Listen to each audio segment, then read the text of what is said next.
What's the most that you've lost on a car? Well, Doug was nice to end the video of my most recent one when he was on interviewing where I let a car go for apparently $40,000 short. So for recapping those who didn't see it. So Oh. Doug told a story about he really wanted this custom Cadillac Eldorado that GM built. And I had bought it from an auction for, I think, $12,000 or $13,000 and made all the custom stuff working in the door poppers. It was like shaved and channeled, really cool, like an old school custom hot rod. But modern Cadillac, an Eldorado from about 98, 99 or whatever, it has sold 3 times in the last 15 years for around $13,000, $15,000. It had no title because GM actually commissioned this car and it was custom.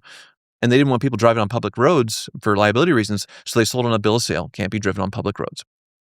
So I figured it's worth $13,000, $15,000. A friend of mine who's a car dealer got this dream Escalade that I've always wanted. It's a unicorn to find one with very low miles and all this stuff. I'm an Escalade nut. And he proposed a trade with a bunch of other cars, and he valued it at about the $13,000, $15,000 that I bought it for, had into it. Made sense. Okay, get rid of it. It sold a bunch of times. I'd uncovered all this cool history about the car and made videos and things and made it all work. And it was neat in that aspect. And then he put it on Bring a Trailer and sold it for $50,000. Immediately after the trade? Immediately after the trade, did nothing to it, took pictures, put on Bring a Trailer. 2 total nut jobs, bid it up to $50,000. Wow. And Doug was so mad at me because I'd mentioned maybe selling it on Cars and Bids. And he really wanted to do a video on it. But the car's on a bill of sale, and I never thought I'd bring that much money. And this guy thought it was cool and really wanted it. And I didn't have the money. Like, I didn't want to buy another car, so trading made sense because, like, okay, get rid of 2 to get 1. Like, okay, this makes sense. And turned out I had left $40,000 on the table. But you never know because it was just like from like $15,000 to 50, it was 2 complete whack jobs bidding this thing up. Was that just random chance? Random chance, yes. But you can't help but just kick yourself. Just 2 guys just wanted the car equally as bad. That's the fun part about these auctions. And like, I've worked for Barrett-Jackson collector car auction for 6 years now, and you just don't know with 2 people in a room that have had a bit to drink with unlimited money, and you just see things that you never would think are possible. And this has happened to be on an online auction where this happened. So, but obviously, I kick myself because of that. So do you think that's the market value of the car? Or was that a fluke that just 2 guys just had an ego and was like, well, I'm going to outbid this schmuck boomer over there? Yeah, this boomer, he'll die or he'll want to sell it, get bored in a couple of years, and it'll sell for $15,000 again. Like, it's just, it makes no sense. But was that the most then that you've ever lost on a car? I'm trying to think. That's the one that sticks in my head a lot recently.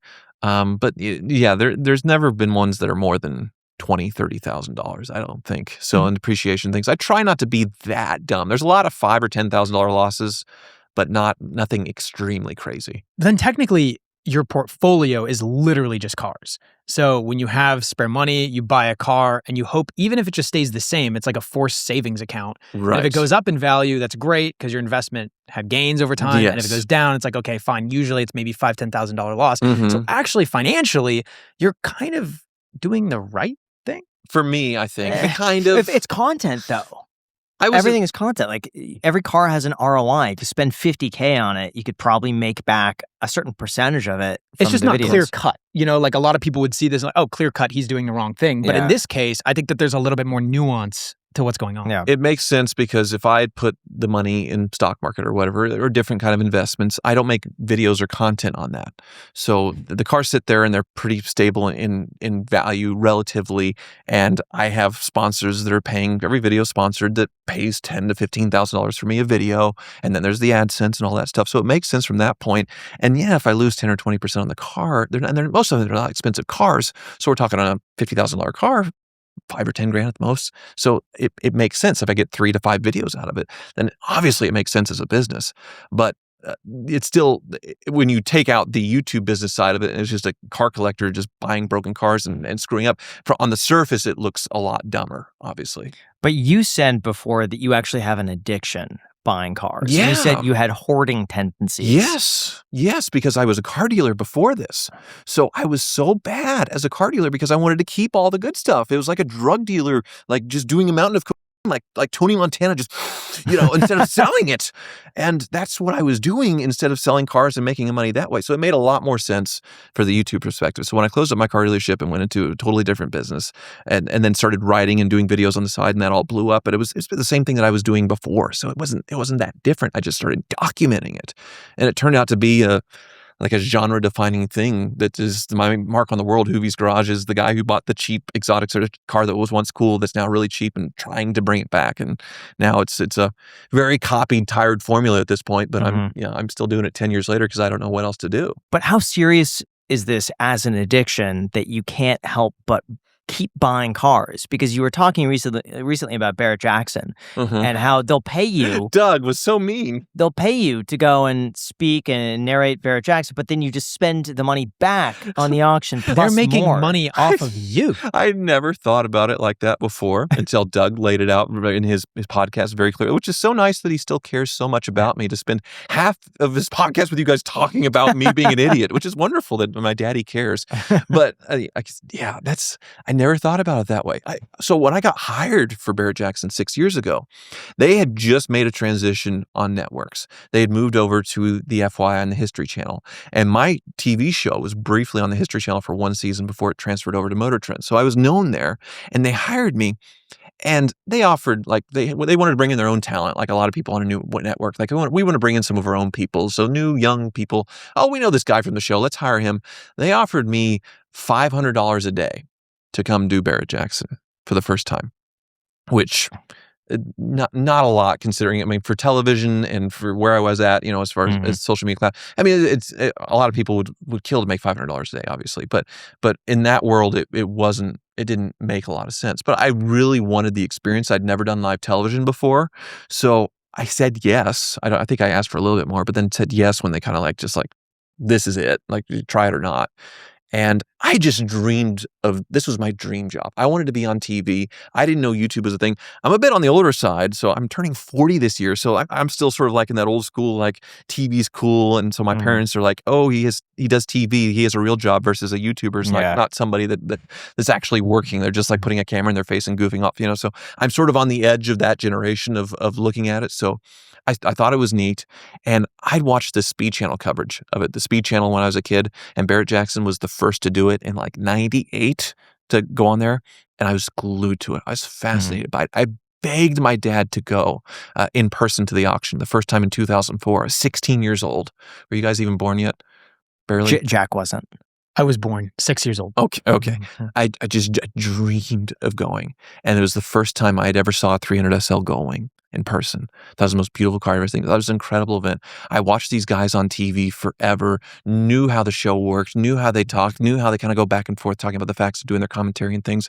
So to get the phone call to come do this job, I was just so over the moon excited that was the motivation, and they'd known me before, so it wasn't like let's give this junkie some money at the casino, like Doug DeMuro said.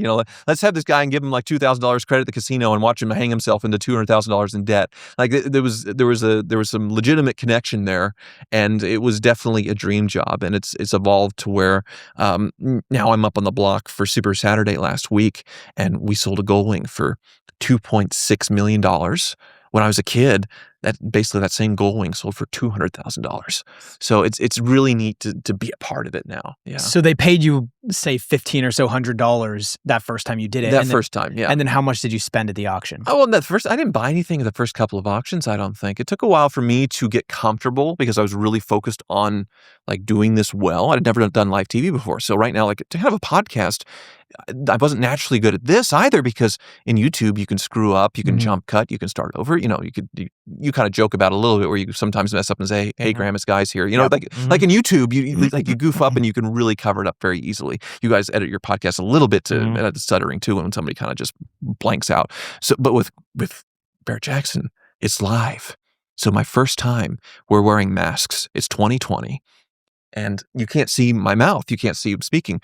And I take a deep breath right before I go on air. Okay, go. I take this deep inhale. The mask goes into my throat. I'm choking. This is my first time on live television, and I'm choking on a mask. And then that same day, we're walking around a car, and I'm talking about what's cool about this car. And then I forget my train of thought. and I blank for 3-5 seconds, eternity. And I come back on. And then the tech guys come out and they take my microphone. I was like, what are you doing? Well, you dropped out for like 5 seconds, so we think there's something wrong with your microphone, so we're going to check everything, test everything. I didn't tell them because they couldn't see my mouth moving. They didn't know. They thought it was just the microphone that dropped out, that I had just brain farted for 5 seconds and like completely lost my train of thought and just like stared at the camera blankly. So in that 5 or 6 years, I've come a long way and learned a lot. And it's made me better on YouTube as far as editing myself and things. So where I can go a little longer and not, there's like a 30-second wall before where I like, okay, I forgot what I'm saying. What am I going to say next? And then go from that. And even with YouTube, like starting out, I would print off a piece of paper about this long and read down the paper, and you could see it in my early videos where all of a sudden like my eye line's getting lower and lower and lower as I'm reading, and then I reach the end and then it jump cuts, the next thing, because I tape the next thing on, and sometimes the wind would catch it like a sail and like blow my camera over and just smash it, so it's helped a lot. Now, when you run your own business, it feels like there's always paperwork just waiting for you in the background. Things like payroll, forms, and onboarding just take your attention away from what's actually being able to grow the business. There are these moments that we've all had, and I'm getting angry even thinking about it because it happens to me all the time, where you're stuck doing the exact same admin task every single day. Well, guess what? You could say goodbye to all of those moments thanks to our sponsor, Gusto. Gusto is an online payroll and benefits software built for small businesses. All-in-one, remote-friendly, and easy to use so that you could pay, hire, onboard, and support your team from anywhere. What really makes it stand out is just how much easier it makes everything from running payroll, setting up direct deposit, and onboarding are all handled in one spot, and it just works. They handle payroll taxes automatically, and you get unlimited payroll runs for one monthly price. There's no surprise fees, which honestly removes a lot of stress. And if you ever get hit with an HR question you're unsure about, Graham, well, Gusto gives you access to certified HR experts, which is huge when you want to do things the right way. It's also quick to switch, and you don't have to pay anything until you actually run your first payroll. I've actually been a paid user of Gusto long before they even sponsored this channel. Back in 2020, when I first set up my very first S-Corp, I needed to run payroll. Guess where I went? None other than Gusto, and I've been using them ever since, and they've saved me so much time. So try Gusto today at gusto.com/iced and get 3 months for free when you run your first payroll at gusto.com/iced. Once again, 3 months for free. One more time, that is gusto.com/iced.